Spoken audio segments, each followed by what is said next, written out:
আসন্ন নারী সংসদ প্রার্থীদের যে সকল প্রার্থীরা রয়েছেন তাদের যে মনোনয়ন প্রত্যাশী যারা ছিলেন তারা কিন্তু মোট 5টি বিভাগীয় অঞ্চলের নারী সদস্য প্রার্থী যারা তারা কিন্তু ইতিমধ্যে বিএনপির যে গুলশান কার্যালয় সেখানে কিন্তু তারা তাদের যে মনোনয়নপত্র সেটি জমা দিয়েছেন এবং এই মুহূর্তে কিন্তু সেটি বাছাই পর্ব চলছে এবং তাদের যে ইন্টারভিউ সেই ইন্টারভিউ কিন্তু ভিতরে চলমান রয়েছে এবং আজ সারাদিন কিন্তু এই ইন্টারভিউ চলমান রয়েছে। দর্শক, আমি যদি আপনাদেরকে একটু দেখাতে চেষ্টা করি যে আমি এই মুহূর্তে রয়েছি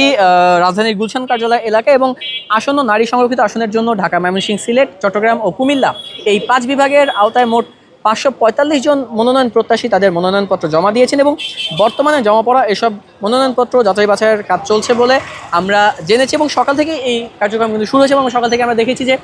বিভিন্ন নারী প্রার্থী যারা তারা কিন্তু এসেছেন এবং তারা কিন্তু প্রতিনিয়তই ভেতরে যাচ্ছেন এবং তাদের যে আগমনী বা তাদের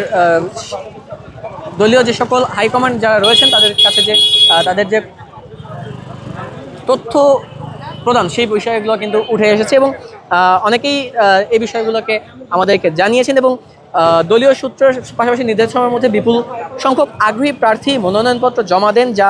নারী নেতৃত্বের প্রতি আগ্রহ অংশগ্রহণ ইতিবাচক ইঙ্গিত বহন করে এমনটাই আমরা জেনেছি। তাদের কাছ থেকে জমা পড়া মনোনয়নপত্রগুলোর প্রাথমিকভাবে যাচাই করে যোগ্য একটি প্রার্থীদের একটি সংক্ষিপ্ত তালিকা প্রস্তুত করা হবে এমনটাই জানিয়েছি সংশ্লিষ্ট কর্তৃপক্ষ। এর পাশাপাশি যদি আরেকটু জানিয়ে রাখি আপনাদেরকে, বাছাই প্রক্রিয়া শেষে চূড়ান্তভাবে মনোনীত যে প্রার্থীরা তালিকা প্রকাশ করা হবে বলে সংস্থা জানিয়েছেন। এই প্রক্রিয়ায় প্রার্থীদের রাজনৈতিক অভিজ্ঞতা, সাংগঠনিক দক্ষতা, সামাজিক সম্পৃক্ততা এবং দলীয় অবদান সহ বিভিন্ন বিষয়ে বিবেচনা নেওয়া হচ্ছে। দলীয় নেতারা বলছেন স্বচ্ছতা ও যোগ্যতার ভিত্তিতে প্রার্থী নির্বাচন নিশ্চিত করতে তারা সর্বোচ্চ গুরুত্ব দিচ্ছেন বলে তারা কিন্তু জানিয়েছেন এবং দলীয় যে সিদ্ধান্ত সেটি কিন্তু আসলে চূড়ান্ত হবে বলে আমরা জেনেছি। দর্শক, আমি এই মুহূর্তে আছি রাজধানীর গুলশান কার্যালয়ের সামনে, বাংলাদেশ জাতীয়তাবাদী দল বিএনপির গুলশান কার্যালয়ের সামনে এবং সেখান থেকে আসলে আপনাদেরকে জানাতে চেষ্টা করছিলাম এই সংক্রান্ত তথ্য। আমরা একজন নারী প্রার্থী, তার সঙ্গে একটু কথা বলবো। আপু, আপনার কোন অঞ্চল থেকে এসেছেন এবং আপনার আসনটা যদি একটু জানাতে, নাম পরিচয়টা দিয়ে। আমি রেহান আক্তার শিরিন, সদ্য আহ্বায়ক ইডেন মহিলা কলেজ ছাত্রদল, সাবেক যুগ্ম সাধারণ সম্পাদক ছাত্রদল কেন্দ্রীয় সংসদ, সহসভাপতি ছাত্রদল কেন্দ্রীয় সংসদ। আমি এসেছি নারায়ণগঞ্জ থেকে। আমি দীর্ঘ বাংলাদেশের যে গণতান্ত্রিক আন্দোলন সংগ্রামে আমি অগ্রণীভাগে থেকে রাজপথে জেল জুলুমের শিকার হয়েও রাজপথে আন্দোলন সংগ্রাম সফল করেছি এবং যে আমাদের যে গণ অভ্যুত্থান হয়েছে এই গণ অভ্যুত্থানেও আমি রাজপথে থেকে ফ্যাসিবাদ মুক্ত বাংলাদেশ করেছি এবং আমার সক্রিয় রাজনীতিতেই আমি রাজপথে দলের জন্য, দেশের মানুষের জন্য রাজপথে আমি কাজ করেছি এবং আজকের যে আমাদের সাক্ষাৎ ছিল দ্বিতীয় দিনের মতো, তো আমাদের সাংগঠনিক অভিভাবক গণপ্রজাতন্ত্রী বাংলাদেশ সরকারের মাননীয় প্রধানমন্ত্রী জনাব তারেক রহমান,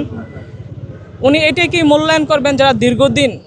বাংলাদেশের ক্রান্তিকালে বাংলাদেশের গণতান্ত্রিক আন্দোলনে এবং ফ্যাসিবাদ মুক্ত বাংলাদেশে যারা রাজপথে থেকে কাজ করেছেন তাদেরকে মূল্যায়ন করবেন, এটা উনি আশ্বস্ত করেছেন। তো ইনশাল্লাহ আমরা আশাবাদী। নারী ক্ষমতায়নে আপনার প্রত্যাশাটা যদি দেখুন, আল্লাহ চাহে তো আমার সাংগঠনিক অভিভাবক জনাব তারেক রহমান যদি আমাকে মনোনীত করেন, আমি আমার রাজনৈতিক দর্শনে দেশের জন্য, দেশের মানুষের জন্য কাজ করে এসেছি এবং আমি যদি সংরক্ষিত নারী আসনে মনোনীত হতে পারি,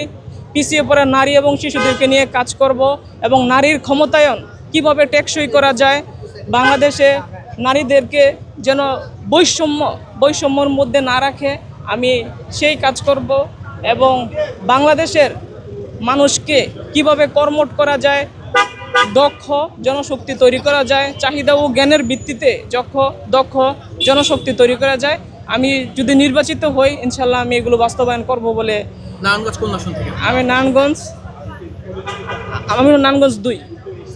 ধন্যবাদ আপনাকে। চেষ্টা করছিলাম এবং এই মুহূর্তে আসলে আমরা কথা বলছিলাম নারায়ণগঞ্জ 2 আসনের যিনি সংসদ সদস্য প্রার্থী তার সাথে কথা বলার চেষ্টা করছিলাম এবং তার কাছ থেকে জানতে চেষ্টা করছিলাম তার মনের অভিব্যক্তি এবং সার্বিক পরিস্থিতি সম্পর্কিত তথ্য এবং আপনাদেরকে জানিয়ে রেখেছি যে সকাল থেকেই কিন্তু আমরা দেখেছি যে নারী প্রার্থী যারা রয়েছেন বিভিন্ন আসনে তারা কিন্তু এসেছেন এবং তাদের মোট 5টি বিভাগের নারী প্রার্থী সদস্যরা তারা কিন্তু এসেছেন দলীয় বিভিন্ন পর্যায় থেকে। এই ছিল আমার কাছে গুলশান বিএনপির যে দলীয় কার্যালয় সেখান থেকে সর্বশেষ তথ্য। জহিরুল ইসলাম রাতুল, বাংলা নিউজ 24, ঢাকা।